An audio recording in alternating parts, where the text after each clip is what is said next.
So, moving forward, we're seeing signs of reinvestment in our city, which indicate early and tangible positive signs of economic growth for St. John. And we must continue to build on this. We're getting a lot of things right on this journey, and we're committed to actions that grow St. John. Yes, we're making real and definite strides. However, we still have a long road ahead of us. How fast we travel down that road depends, once again, on all of us. It requires cooperation and commitment, solid plans, focus, and world-class execution. I was talking with someone recently who said one of their competitors approached them one time and said, you guys are doing everything right. How are you doing it? How are you doing it? And their response was, well, here's our plan. Do you want it? Here's all the strategies. Here's the map. Here's everything. Because it's not the words and the paper that matter. It's the execution that matters. It's the execution that matters. And I truly believe we're getting better and better and better at the execution and our focus. For me, our destination is a St. John that offers quality jobs, healthy, vibrant neighborhoods, solid and efficient infrastructure, and is fiscally responsible. A city where youth, newcomers, and seniors want to live, raise their families, and where businesses succeed and expand. A city committed to being fiscally responsible, well-run, sustainable, and continually improving. This must be the goal, and we must become even more focused on achieving results. How will we get there? Well, first we have to get our costs under control. Council's priorities and our city's senior leadership team are working on managing costs and applying new revenue streams with a goal to reduce our tax rate and getting our fiscal house in order. I believe it's critical to our future success to improve the city's competitiveness. The city and region's economic indicators and consumer confidence levels have been trending in a positive direction and indicating an increased level of optimism, in fact, at the highest level since 2012. When we have a strong and diversified tax base and solid financial policies, it allows us to withstand unexpected economic challenges much more easily. We're now focused on game changers to address our city's root causes and to make a real difference in the lives of our citizens. Easy to say and perhaps not a bad soundbite. Admittedly, not easy to do. Not easy to do. Let me be blunt. In some cases, the tail is wagging the dog in our city. And this needs to change. At times, it appears like folks want everything fixed and nothing to change. Everything fixed and nothing to change. That's hard. Very hard. And it's an impossible combination, in fact. So we must stay focused, innovate, and execute with precision. We need to have a city with economic and social opportunities for all. St. John has an increasingly diverse economy. The city remains home to robust industrial, energy, technology, and tourism sectors, anchored by UMBSJ, NBCC, and Eastern College, and growing information technology and a health sciences cluster. We must continue to chase, prioritize, and qualify projects that will help us sustain and grow our economy. I'm a big fan of the big home runs, but I'm a huge fan of constant and steady progression. We need the big ones, but we need to qualify the big ones too to make sure that there's a reality behind these deals. At the same time, we must confront our challenges. Our 5 priority neighborhoods, a high rate of child poverty, and help those who rely heavily on shelters and food banks to survive. We can do better. We must do better. Another front I'm working with with a working group made up of Dr. Duncan Webster, Dr. Sarah Gander, and other professionals from Public Health, Human Development Council, pharmacists, and UMB, is a harm reduction strategy. Now, some of you may not know what that is. A harm reduction strategy for the city. It would help those impacted by a battle with drug addictions. There are those in our city who have lost hope. We have to bring them along and restore their hope and their aspirations. A future of hope. We need to give everyone a future of hope. One of the greatest strengths of our community is our compassion and our generosity. It is what I'm most proud of when I talk about our community. This is evident by the work of our social agencies, faith communities, and service clubs that reach out to those in need, especially residents that live below the poverty line. We're working with Living SJ, the United Way of Greater St. John, the province, and the federal government to fight generational poverty. Our MP Wayne Long has been working on a number of key initiatives in these areas, and we look forward to a number of program enhancements over the next years. Thank you, Wayne. With the contributions of $10 million over the next 5 years from the provincial government and Living SJ, along with more than 100 partners represented by local government, business, nonprofit, and neighborhood groups, we must improve upon and resolve our city's poverty issues. I'm very excited by the early innovation projects announced. For example, the Parent-Child Assistance Program led by Dr. Sarah Gander, a first in Atlantic Canada, the Southern Peninsula School Task Force, and the pilot project on differential funding, providing more resources to schools within priority neighborhoods. These are early programs, they're innovative, and they're aimed at ending generational poverty. I see Donna over to my left. Thank you, Donna, to Living SJ and to everyone else supporting that work.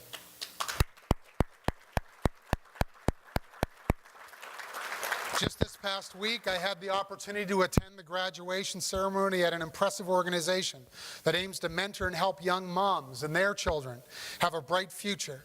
First Steps is a residential facility operating in partnership with the community. It offers support and a supportive environment to young, pregnant, and parenting women who have no safe place to live, assisting them in reaching their full potential.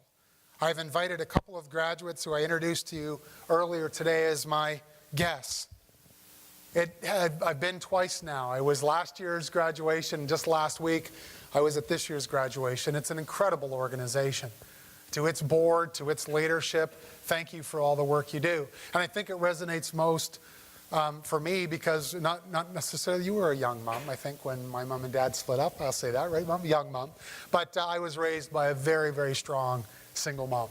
And that's, I think, what resonates most. And in my remarks last week, I think I shared with you, I said something to the effect that don't let anyone tell you you can't do anything you want to do or achieve anything you want to achieve, especially not yourselves, right?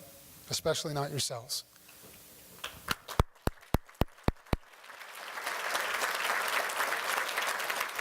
So it's this sense of community that makes St. John welcoming and comfortable, a place we call home. We must continue maintaining and fortifying this progress, building on the spirit and sense of community pride. Here's what I think 2028 could look like 10 years from now. We could have right-sized our city operations. Our special pension payments will have ceased, $10 million a year. We could have fair and balanced collective agreements, which is a key barrier to our sustainability. We could have competitive tax rates with other cities in New Brunswick. We could have significantly less dependence on Government of New Brunswick funding sources and unconditional grants. We could have a growing tax base and new sustainable revenue sources. We could have right-sized our parks, pools, arenas, and other assets. We could have a vibrant primary development area, sustainable population and employment growth, and high citizen satisfaction levels, and have St. John being recognized as a very, very, and even more desirable place to live. And most importantly, have achieved meaningful regionalization of services and have achieved a competitive future for Greater St. John. So that's where we could be 10 years from now.